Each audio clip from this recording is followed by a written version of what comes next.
De que forma a prática espírita favorece a sua saúde física e mental? A Web Rádio Meimei apresenta Saúde, Espiritualidade e Você.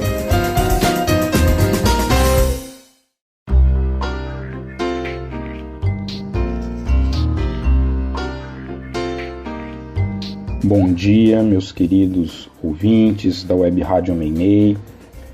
Meu nome é Ricardo Cavalcante, sou membro da Associação Médico Espírita de Botucatu e hoje estaremos aqui no programa Saúde, Espiritualidade e Você, conversando sobre um tema extremamente importante para a nossa vida, para a nossa atualidade, que é sobre o suicídio. O mês de setembro é um mês em que mundialmente é realizada uma grande campanha de combate ao suicídio, o chamado Setembro Amarelo. Por isso hoje nós estaremos aqui conversando um pouco sobre essa questão. O suicídio tem se tornado uma condição extremamente comum na nossa sociedade. Os últimos dados que nós temos mundiais são estimados cerca de 800 mil suicídios ocorrendo por ano no mundo. Isso significa que nós temos um suicídio a cada 40 segundos. Se nós calcularmos, por exemplo, durante o período aqui do nosso programa, nesses momentos em que nós estaremos conversando aqui, a gente terá aproximadamente 18 pessoas que terão cometido suicídio enquanto nós estamos aqui conversando sobre esse tema. Isso faz com que isso seja uma condição extremamente importante para a nossa sociedade. Quando nós pegamos, por exemplo, indivíduos com a idade entre os 15 e os 39 anos, o suicídio ele é a segunda causa de morte mais importante nessa faixa etária. E o Brasil é um país em que o número de suicídios é extremamente alto. A gente tem cerca de 10 mil casos de suicídio por ano no Brasil, o que coloca o Brasil entre os 10 países com o maior número de suicídios. Isso também chama bastante atenção e esses dados eles vêm aumentando, ou seja, cada ano a gente tem um maior número de pessoas que tentam suicídio e um maior número de pessoas que efetivamente acabam cometendo suicídio. O suicídio ele tem um grande problema porque ele não só afeta o indivíduo que comete, que o pratica, e que nós adiante conversaremos um pouco sobre essas consequências, mas ele traz um impacto para aqueles que ficam aqui, para aqueles que permanecem aqui encarnados. Então, um suicídio é sabido que ele afeta diretamente ao menos 6 pessoas. Geralmente as pessoas da família, as pessoas amigos, daquele círculo mais íntimo do indivíduo que comete o suicídio. E a depender do suicídio, por exemplo, se é praticado em local público, se é praticado por uma pessoa de muita influência na sociedade, ele pode afetar centenas, até milhares de pessoas quando pode ter esse impacto tão grande. A grande questão do suicídio que nós temos que considerar é que na sua grande maioria, ou seja, em pelo menos 90% dos casos, o suicídio ele é prevenível, ou seja, a gente poderia evitar que ele acontecesse.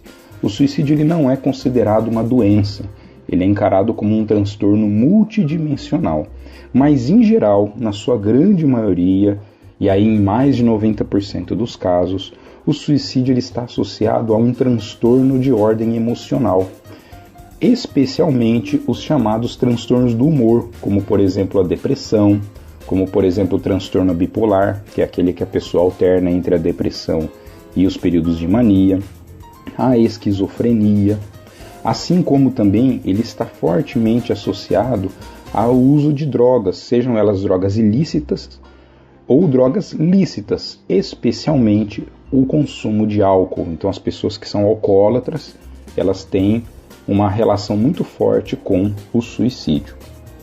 O suicídio também tem muito a ver com doenças orgânicas crônicas, principalmente aquelas doenças que são incuráveis e que podem levar a uma perda de qualidade de vida muito significativa das pessoas. Então, ele se associa muitas vezes com pessoas com câncer, com pessoas com doenças que vão as tornando cada vez mais dependentes, e isso faz com que elas percam a vontade de viver. Assim como o suicídio ele se associa também com situações que não são doenças. mas que podem gerar alta carga de estresse, como por exemplo o desemprego, a violência física e mental, então pessoas que sofrem muita violência, o preconceito e a discriminação, conflitos pessoais, perdas de entes queridos, que são condições altamente estressoras e que fazem com que essas pessoas acabem cometendo o suicídio. A doutrina espírita, assim como as religiões de modo geral, entendem que o suicídio não é o caminho pelo qual a gente deva seguir. A gente vai encontrar lá no Livro dos Espíritos, na questão 944, Kardec perguntando aos espíritos a seguinte questão: tem o homem o direito de dispor da sua vida?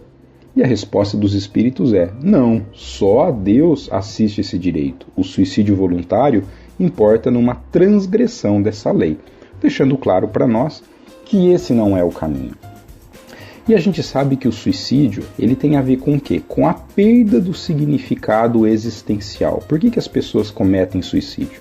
Porque elas não enxergam mais um sentido para a sua existência e não conseguem encontrar um outro caminho para seguir adiante, para vencer as suas dificuldades, vencer o seu problema ou vencer a dor que ela está vivendo naquele momento.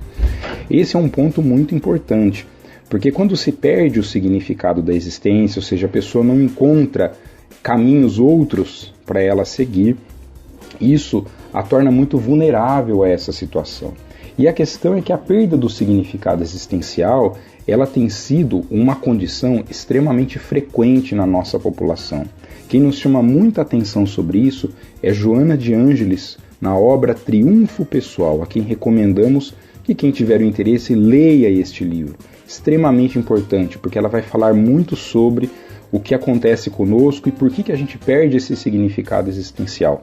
Porque isso é uma forma da gente prevenir ou da gente evitar que o suicídio possa ser algo que passe por nossa cabeça, que passe por nossa mente, ou que a gente possa em algum momento optar por isso. A perda do significado existencial, ela também faz com que a gente crie pensamentos muito mais negativos, muito mais pessimistas, e isso faz com que, obviamente, a gente também estabeleça circuitos mentais com aqueles irmãos desencarnados que se encontram em sofrimento ou que por alguma desavença do passado possa nos desejar o mal, e isso estabelecer um circuito mental bastante negativo, o que pode culminar em algum momento num processo obsessivo, que não é a causa do suicídio, mas que pode fortalecer esse tipo de condição. E a doutrina espírita ela vem nos mostrar que o suicídio é realmente uma saída extremamente inadequada para os nossos problemas. Porque na doutrina espírita a gente aprende que a nossa vida, a nossa existência, nós somos espíritos imortais. E que a nossa vida ela é um contínuo. Ora nós estamos aqui encarnados, ora nós estamos vivendo como desencarnados no mundo espiritual, que é a nossa pátria original, a nossa origem. E por ser um contínuo, a gente vai carregando as nossas dificuldades e os nossos problemas de um local para outro. Ou seja, se estamos aqui encarnados com problemas e desencarnamos, os problemas continuam conosco. Por quê? Porque o problema tem muito a ver com a forma como nós lidamos com as situações, o modo como nós enxergamos aquilo que está acontecendo. Tanto que Kardec, também no Livro dos Espíritos, nos mostra que o grande problema do suicida é o chamado desapontamento. Por quê? Porque ele imagina que ao tirar a sua própria vida, ele poderá resolver os seus problemas. E descobre ao chegar do lado de lá que os seus problemas continuam, a sua dor continua, o seu sofrimento continua. E pior, sabendo agora que ele já não pode mais voltar à vida como era para poder reaver as suas dificuldades ou para solucionar os seus problemas. Que agora, só numa próxima existência, ele terá que começar tudo de novo para conseguir vencer aqueles dramas e aqueles conflitos que vive na sua intimidade. Então, isso faz com que os suicidas sejam pessoas que acabam sofrendo demais e mostra para nós que esse não é o caminho. Uma coisa bastante importante que nós podemos ter é que pode haver pessoas que pensam no suicídio à nossa volta, e é muito importante que a gente esteja atento para identificar pessoas muitas vezes próximas, familiares, amigos, aqueles que nós convivemos, que possam ter comportamentos ou condições que sejam sugestivas de que essa pessoa possa pensar em suicídio. Por que isso é importante? Porque se nós detectarmos isso, é muito importante que a gente converse com essa pessoa, que a gente aborde essa pessoa e chegue, claro, não precisamos chegar diretamente e perguntar: você quer se suicidar? Mas a gente pode conversar com ela. O que você pensa da vida? Você tem vontade de viver? Você tem vontade tem desejo de alguma coisa na sua vida? Por quê? Se a gente detecta que nós temos alguém que possa estar em risco de suicídio, é extremamente importante que essa pessoa seja encaminhada para profissionais da saúde mental que irão fazer uma abordagem adequada e que irão promover um tratamento para isso e evitar que esse suicídio aconteça. Lembrem que eu disse, mais de 90% dos suicídios poderiam ser evitados.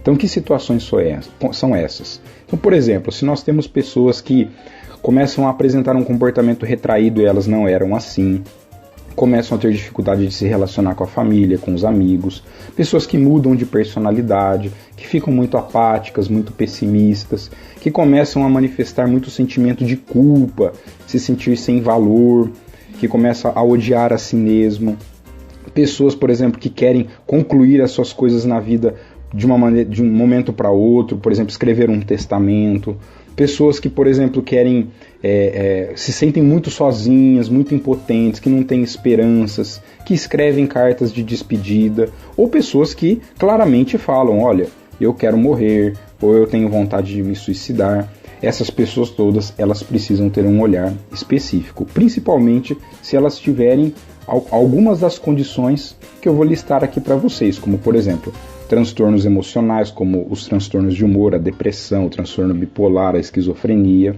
o alcoolismo ou o uso de drogas ilícitas, pessoas que já tentaram suicídio anteriormente ou se elas já têm um histórico familiar de tentativa de suicídio, pessoas que são portadores de doenças crônicas que são muito difíceis de serem tratadas, como, por exemplo, o câncer, pessoas que perderam entes queridos, que ficaram desempregadas, que sofrem muito de violência, de preconceito.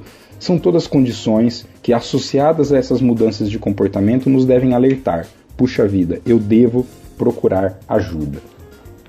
Nós sabemos hoje, com toda a investigação científica, de que a espiritualidade de um indivíduo, ou mesmo a religiosidade de um indivíduo, ela diminui muito a chance de uma pessoa cometer o suicídio. Então existe um grande levantamento feito por um grande estudioso dessa área, o Dr. Harold Kenning, nos Estados Unidos, que ele avaliou 68 pesquisas que fizeram essa associação entre suicídio e o envolvimento religioso. E dessas 68, 57, ou seja, 84%, identificaram claramente que o suicídio se associa a uma menor espiritualidade, a uma menor religiosidade, o que significa que as pessoas mais espiritualizadas, mais religiosas, elas têm muito menos chance de caminhar para o suicídio. E é isso que a doutrina espírita vem nos mostrar. Se nós construímos o nosso significado existencial, entendendo o porquê nós estamos aqui, entendendo que todos nós passaremos por problemas, por dificuldades na nossa existência, que isso faz parte do nosso processo evolutivo, mas que nós teremos as nossas recompensas, que pode ser que elas não ocorram aqui, mas certamente ocorrerá quando nós chegarmos no outro plano, quando nós retornarmos para a nossa origem no mundo espiritual, aonde ali sim nós teremos as grandes recompensas, o grande alívio das nossas dores, se nós soubermos enfrentar os nossos problemas com resignação, com humildade, com paciência, com abnegação, aprendendo a desenvolver o amor ao próximo, aprendendo a fraternidade, a solidariedade, todas essas condições, tudo que Jesus veio nos ensinar dentro daquelas virtudes que nós precisamos desenvolver em nós, com certeza, por mais sofrimentos que nós tivermos nessa existência, as recompensas futuras serão maravilhosas. Por isso que Deixamos aqui, para a gente finalizar a nossa conversa, alguns pontos importantes para que a gente possa sempre refletir sobre eles e buscar sempre a nossa essência espiritual e o nosso significado espiritual. Sirva tanto quanto possível, proporcionando alegria e bem-estar aos que estão à sua volta. Desenvolva a sua amorosidade. Tenha tolerância e indulgência diante das adversidades alheias. Compartilhe relações reais e não virtuais, principalmente com a família. Vivencie a humildade, reconhecendo-se como um espírito imortal ainda imperfeito e aceitando a si mesmo com as suas limitações e imperfeições. Reflita diariamente sobre seus atos e pensamentos e identifique aquilo que pode ser melhorado, principalmente quando for fazer uma prece. Que Jesus nos abençoe, que Deus nos abençoe e que tenhamos todos uma ótima semana.